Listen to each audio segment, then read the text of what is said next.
Welcome to Crown Produce Gridiron Nation, presented by PointsBet. Mike is in Toronto, Gord is in Vancouver, and I'm Jim right here on Football Island with another run of the 2-minute offense. John Metchie III targeted 22 times, 24 if you count 2-point conversions, 13 receptions for 150. What a thrilling Iron Bowl win for Alabama. Chase Brown gets to 1,000 yards, gets over it by a nickel with a 14-carry, 112-yard performance. Also a TD thrown in there. Illinois over Northwestern. Another big day for Luigi Villain. 4 tackles, 2 sacks, and Wake Forest domination of Boston College. Well, it was a long, unrewarding season for UConn. Another loss, this time to Houston, but Kevin Sclarcius is working his way up the ladder. 2 receptions, 64 yards, and a tutty. Jesse Luketa with 2 tackles, but how many times this year have Penn State come up just a 2 or 3 points short against a quality opponent? West Virginia is bowl eligible thanks to the effort of 3 Canadians. Alonzo Adai with 5 tackles, Akeem Messidor with 4, and Deshaun Stevens with 1. Not the way Curtis Rourke wanted to go out this year. 12 of 24 for 103 and 3 picks. He did run for 75 yards, but a disappointing loss to Bowling Green. What a day for Daniel Joseph. We'll talk more about him a little bit later on, and I think you know where. NC State with the rivalry win over UNC. Dean Leonard with 4 tackles and Taveus Robinson with 2 tackles and a quarterback hurry. Ole Miss by 10 over Mississippi State. FCS first-round playoffs. Team Canada would be the guys playing on red turf at Eastern Washington. That's because of Nolan Alm, who scores the only TD receiving of the day. The Eagles get past Northern Iowa by 10. Last week, we talked about Canadian players hitting milestones in the NCAA. John Metchie III broke 1,000 yards receiving this past weekend with a dominant performance in the Iron Bowl, a game that went 4 overtimes. The Crimson Tide close out this week against Georgia, but Mike, it's worth looking back at that Metchie milestone with the effort he had against Auburn. It was unbelievable. I mean, I'm very happy that he didn't do the Michael Strahan really cheapy to get to the milestone like Strahan did when he got the single-season sack record. He went through the front door, 13 catches and 150 yards. And when it was time for Alabama to really, when they really needed to move the ball, it was Metchie time. You look at the other receivers in that game. No receiver had more than 2 catches in that game aside from Metchie. It was all Metchie all the time, and to see him do it the way that he did with 2 huge games in the last 2, 4 100-yard games plus in the last 6 games, he went through the front door, and I'm really happy for him. He broke Chase Claypool's mark by 8 yards, and he's still got another one to go. So a fantastic year for Metchie, and I'm glad he got the grand. Careful with the Strahan comment. Your inner Eagles fan is showing, Mike. But I do agree with you. Metchie was phenomenal this week. I mean, what can't you say about the guy? Jamison Williams, his running mate all season long, gets ejected from this game for targeting in the first half, and it becomes the John Metchie show after that. And Alabama's offense and Bryce Young struggled for a good chunk of this game until pulling a 97-yard drive out of their behinds in the last 3 minutes. But if you watched, when they needed to move the ball, it was always looking Metchie's way. Over 20 targets he racked up. Like we were looking for the 1,000-yard mark. I thought he was going to hit the 1,000-catch mark by the end of this game. And it was just phenomenal. The 2 2-point conversions that they absolutely had to have in overtime. I mean, I'm so glad for him to get that walk-off moment to win it, too, because he very much deserved it. And that's the cherry on top, guys, of, I would say, one of the best Canadian seasons in the NCAA I've seen. And that's, right on par with Chuba Hubbard's, in my opinion. Gord, last week you pointed out that Chase Brown's quest for 1K was even more impressive at Illinois because the Illini didn't have a true number 1 running back for the first half of the year. Now, you've drilled into the numbers even a little more. Tell us just how impressive this rush to 1,000 was for the London, Ontario native. Yeah, I mean, it seems kind of counterintuitive, I guess, but what's most impressive about it for me, Chase Brown hits 1,000 yards. He only had 160-something carries this year. There were 45,000-yard rushers in the country this year, so not a super exclusive club, But of the guys that hit the 1,000-yard mark, there were only 2 that had fewer carries than Chase Brown. Just look at this past weekend, and he racks up 110 plus yards on just 14 carries. So talk about a guy that makes the most of his action, and that two-headed monster for Illinois will come back next year because his running mate in the backfield is a 240-pound freshman. So if they can build off that two-headed monster next year, I'm really looking forward to seeing what that Illinois offense looks like for next fall. But like, take nothing away from Chase Brown this year. Fantastic performance, averaging over 5 yards a carry all season long. You know, excellent stuff from a guy that we didn't really have on the radar much before this season. In the last full week of NCAA football, you know that there was plenty to pick from in our stateside 5. Let's have some love for the specials. Eastern Michigan punter Jake Julian from Barrie, Ontario, with 4 punts for an average of 48.8 yards. He's averaging a healthy 45.8 yards this year. Wake Forest Luigi Villain with 2 sacks on top of 4 tackles in the Demon Deacons' domination of Boston College. You can now call him 1,000-yard rusher Chase Brown of Illinois. He broke the barrier by 5 yards with a 112-yard 1 TD performance versus Northwestern. Most weeks, NC State's Daniel Joseph would lead the 5 with a line like this: 10 tackles, 1.5 sacks, a forced fumble, and 2 quarterback hurries in a win over state rival UNC. But at number 1 again, it is John Metchie III, college superstar this year, after leading the Crimson Tide to a 4 OT win over Auburn. 13 receptions, 150 yards, and a 1,000-yard 80-reception season still with 1 game to go. When we return, we get to our USPORTS finalists. Yes, let's start with the Mitchell Bowl. Would this one be ugly? Well, they are who we thought they were. Let's check off the TD boxes. Humes, Campbell, Humes, Edwards, Humes, Wanati, 61-6 Western, and they may have been able to put up 100 if they left their starters in for 60 minutes. Saskatchewan, Montreal at a cold and sold-out Sepsum. This is the way we like our college football in Canada. 4-1 at the half is not the way we like it in Canada. It was dull as dishwater. But man, what a fourth quarter. It was led by the offensive line and the running of Adam Mackert. Here he caps off a 9-play, 58-yard drive that took almost 5 minutes off the clock with a 9-yard run. Then, on the 10th play of an 83-yard drive with time winding down, he winds his way through to a Vanier Cup berth, Saskatchewan stealing one on the road in the hostile confines of Lake Caribbean. So the Vanier Cup is set on Saturday at 1 p.m. Eastern. It is Western. It is Saskatchewan. It is in Laval. Who knows what team is going to be the home team here? Guys, for the vast majority of the day during the national semifinals, those who expressed an opinion on social media weren't talking about football. They were talking about a playoff format and a product that, at least in their opinion, is broken. Now, I've been producing this program for 11 years, and for the last 7 or 8, we get to this point of the season, and we are collectively left with the question, how do you fix it? So how do you fix it, Gord?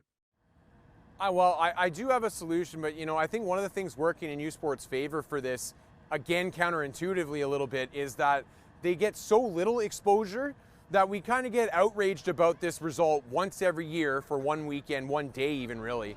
And then everybody just kind of forgets about it for another 364 days until it comes around again next year and USPORTS can just kind of hide on it. But the solution, in my opinion, is you expand the playoffs to an 8-team playoff. And I think if you're smart, you time it up with when they inevitably do it in the United States, and you tie the two to each other in some sort of marketing campaign. You got an 8-team playoff down there. Well, let's see our 8-team playoff up here. At this point in time, the AUS, God love them, and there's some great institutions in there, but they're essentially the equivalent, the Canadian equivalent of the Group of 5 in the United States when you're looking at the playoff picture. So give them their 1 automatic berth, let everybody else fill out the 8-team field, and let that AUS team, if there is an outlier that can't compete at this level, then let them earn that. And I think that that's what's warranted at this point in time, because I don't think any realignment is likely. And so I think that's the most realistic option.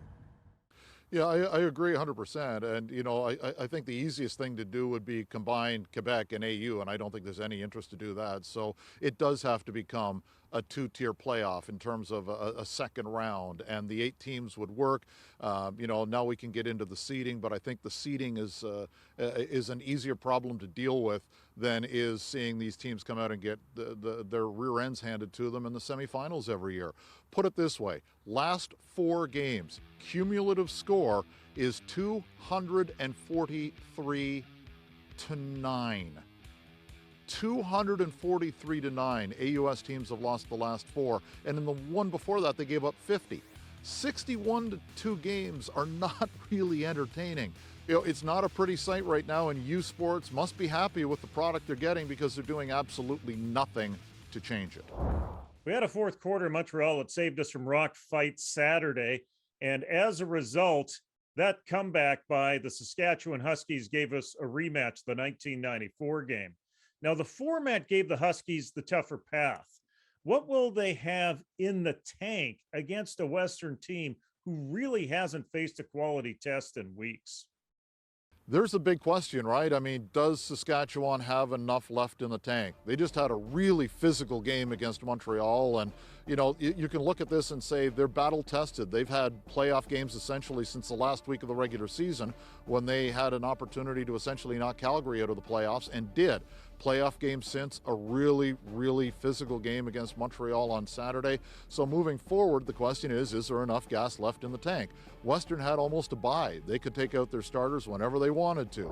They rotated all 3 backs really effectively. Now they're going to be a lot more rested heading into this game than Saskatchewan is. So that's the question to me, and maybe the only question for Vanier Cup. If Saskatchewan's ready to do this physically, I think we're in for a whale of a ball game.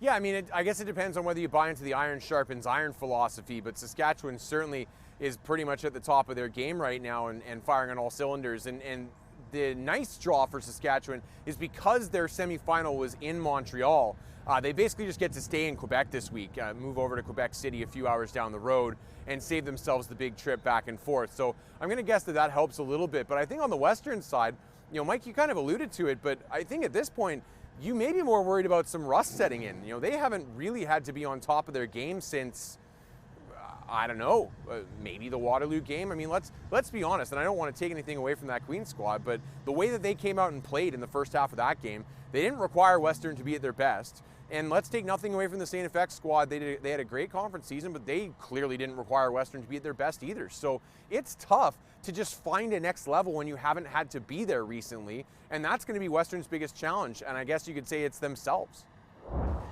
Next up, time to go goat herding. PointsBet, Canadian Goat Time. Our friends at PointsBet have teamed up with the KGN crew to present the PointsBet Canadian Goat Search for the top college position players of all time. We break it into 3 eras and by position group. And this week it's the defensive backs. So Mike, let's start with you. Who are your 3 picks from the various eras for potential GOAT DBs based on their college careers? Let's go back as far as we can first in the 3 categories, and I'll start with Chuck Wust at Acadia. 3-time All-Canadian, wasn't exactly the biggest guy, but boy, he could hit, and what a ball hawk. I mean, he had 4 in one game. He had 18, I believe, over the course of his career.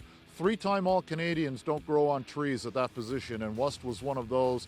He may have been equally as good a returner as he was a defensive back, and to me it's ridiculous that he's not in Acadia's Sports Hall of Fame. I do not understand that omission. To the middle group we go, and I'll go with Donnie Ruiz from Laurier. When I started doing the OUA Game of the Week on television, he was right in his prime and was an All-Canadian in 98 and 99 and again in 2000. He's a guy that started in the NCAA, then came home to Ontario and just dominated. He was a great coverage guy, but boy, you did not go over the middle or just go into his area with Donnie Ruiz back there. So he's my choice for the middle group. And in terms of the recent guys, I'll go with Dean Leonard. And There were a lot of guys I considered this because there's been a real good run on talented Canadians going to the NCAA. But what breaks the tie for me in terms of Leonard is the career he had at Calgary before he went to the NCAA. He went from Calgary, where he was an All-Canadian twice, a first-team All-Canadian twice, and then he steps right into the SEC and he's starting in his second year. So I think that Leonard has just been an absolute warrior on both sides of the border. So I'll go with those three as my GOATs: Wust, Ruiz, and Leonard. Well, guys, I'm really cheating with this first one a little bit, I think, but I'm going to go with it anyway. And Mike, you talked about Wust being a multifaceted weapon. How about a guy who never left the field when he was at St. FX in Paul Brûlé? Now, Brûlé ended up going on to play defensive back in the CFL, and he played defensive back at St. FX. He also returned punts at St. FX. He also was one of the most prolific running backs in Canadian university football history, including setting the single game record by scoring 48 points single-handedly in a game in 1967. He's now in the Canadian Football Hall of Fame, a dominant athlete on all sides of the ball. Paul Brûlé is my first generation guy. In the next tier, I'm going to go with Davis Sanchez. And Davis Sanchez, somebody questioned whether his college career has the juice for this if they just looked at his time at Oregon, which was cut short by injury. But if you look at his JUCO career before that, he was a superstar. He's in the Butte College Hall of Fame, which is the same institution that produced Aaron Rodgers, if we're allowed to mention his name these days. And he was an All-American at JUCO, the top-rated player coming out of California as a JUCO recruit in his year that got him to Oregon. He was a fantastic player at that level. It's too bad he didn't get a chance to really show out at Oregon, but as we know, he went on to a lengthy career in the CFL and, of course, now on this network. So he's worth mentioning. And then for the modern guys, I'm going to go with Javon Holland. And his career at Oregon was outstanding. He really came on in his last year, only a 3-year career there because he was able to jump to the NFL a little bit early. And guys, he is now a front runner for the Defensive Rookie of the Year in the NFL. And I know that we're not doing this based on the pros, but if you have not been paying attention to Javon Holland, you should be as a Canadian football fan because he is a fantastic player. He was like it at Oregon, and he is in Miami now too. So that's the guy that I'm going to pick from the new group. Well, when it comes to my picks, I'm going even earlier than Gord, if that's at all possible, to the late 30s and early 40s, and Joe Crowell. He was a quarterback, running back, halfback, punter, kicker, but also he was a very talented defensive back as a Western Mustang. Won a conference championship in 1939 and was selected one of the first All-Canadians of all time and is in every Hall of Fame you can imagine. Jumping ahead to the next generation, maybe 2 generations, O.J. Atogwe played safety at Stanford and played there all 4 years. He was selected All Pac-12 and had a solid career in the NFL. For generation now, I'm going to go with Anthony's brother, Adam Auclair out of Laval. He was the RSEQ Rookie of the Year, President's Award winner, and there aren't too many of those at DB, and a 2-time All-Canadian Vanier MVP and 2-time Vanier winner. So here's your selections from the foundational, from the next gen group, and from defensive backs now. And as always, you can vote online at KGN on TSN on Twitter. And if we missed a guy, suggest him, and then we'll put him in our bonus round. Coming up, it's our picks on each side of the line. CJFL Championship, upstart London and Langley. The line is Rams by 13.5 with an over-under of 24.5. Do not laugh at that over-under. The entire Rams season has been about solid defense and offense still looking for consistency. To the Vanier Cup, no official line, but we'll throw Western one, 5.5 with an over-under of 43. Guys, you're the experts here. Give me a score. I'll go first to buy us some time to think about it.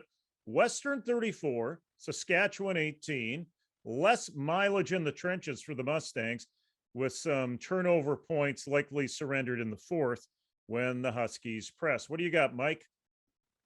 Okay, yeah, I'll go with 31 for Western, and we'll go maybe 24 for Saskatchewan. I just think that the offensive line for Western is going to be a little bit too much in this game for Saskatchewan. The good thing for the Huskies is that they've got the capability to come back, and we saw that on full display against Montreal. So I don't think this is going to be one that's over by the end of the third quarter, and Saskatchewan certainly has a puncher's chance, but I think I would take Western in this one. I'm going to go both lower scoring and in the opposite direction, guys. I have been on the Saskatchewan bandwagon for months, as you all know. So I'm going to go Saskatchewan 22, Western 18. I think Saskatchewan's defense is ready to step up and compete physically with Western. I think a lot of people based in Ontario very much underestimate the physicality of the Canada West. And I think that they're well prepared for this game. They're well prepared for the weather conditions too. And I think they've had to be playing at a high level here. So on the offensive side of the ball, their offensive line is enough to make holes for whoever it is that's heading the attack. Adam Mackert's an incredible back. And Mason Nias has had a great season throwing to guys like Colton Clausen. Everything sets up for Saskatchewan to be peaking right now and be a national championship team. And so I think it all comes together this week. Time now for NCAA picks. These guys are doing a whole lot better these days. They've figured it out as the season rolls along. I'll throw it to you first, Gord. Yeah, you know, the key was that I finally figured out what plus and minus meant in this whole gambling thing. So I think I got it figured out now, guys. And I'm going to start by talking about the ACC championship game. And I'm going to talk about the Canadian-on-Canadian matchup that I teed up a few weeks back. It ended up being Wake and Pitt when everything all shook out. And Pitt is the official home team in this game, though it's neutral site and about a 3-point favorite at this point in time. I'm going to go with Pitt. I really like the way that they're shaping up. Kenny Pickett is a fantastic player. I expect Jerry Wayne to be highly involved. But what Pitt has done that Wake Forest hasn't done this season is proven that they can have shutdown defense when they need to. And they play that more traditional playoff style of ball that I think will just lend itself a little bit better to a game like this. And plus, I think, guys, it's way too funny that the ACC champion could have lost to 7-5 Western Michigan this year. So I also like Pitt for that reason. I will mention really quickly before throwing to Mike, we haven't mentioned him at all this year, but Canadian long snapper Keegan Markgraf is at Utah right now. They're in the Pac-12 championship game, and I like their chances against Oregon too. So if you're watching that game, watch for the long snapper in red. He's a Canadian as well. We talked about Metchie off the top, and I think, you know, with the game of the year being Alabama and Georgia, I don't think I can shy away from that one. And especially when you look at Alabama being not only an underdog at home, but almost a touchdown underdog at home. And there's a reason for that. Georgia has an historically good defense this year.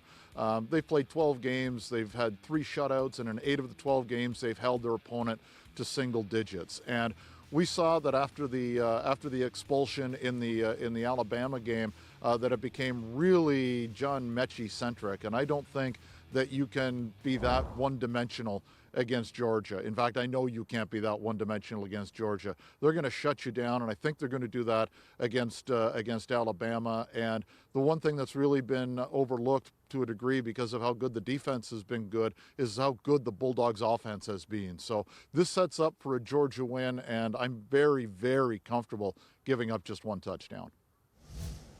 For our sponsors, Crown Produce and PointsBet, this is Jim Mullins saying, let's get out to the Canadian Bowl or let's get out to the Vanier Cup.